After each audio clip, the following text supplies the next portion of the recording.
Dès mon placement dans un foyer d'urgence de l'aide sociale à l'enfance, j'ai été installée dans une chambre de 8 mètres carrés. J'avais à peine la place pour me déplacer. Je découvrais aussi des trous dans les murs faits par d'anciens jeunes enfants placés avant moi. Je suis restée dans ce foyer pendant 3 mois, durant lesquels je n'ai pas été scolarisée, ni pu suivre de cours à distance.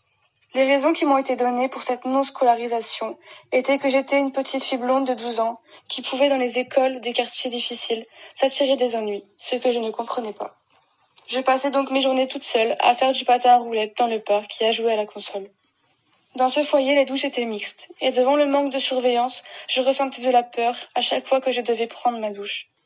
Dans ces foyers, on est seul face à nous-mêmes, sur nos gardes, constamment, par peur de se faire embêter par les autres.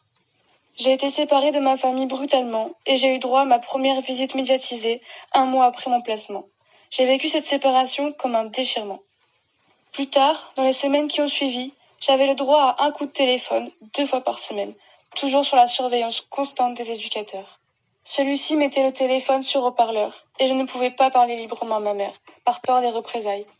J'ai connu durant cette année les mises au vert, les déplacements de lieu en lieu, car j'étais punie de faire des fugues, de me rebeller contre ce système violent.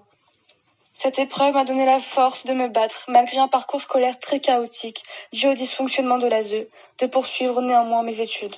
J'ai pu retrouver ma famille et mes amis qui m'entourent.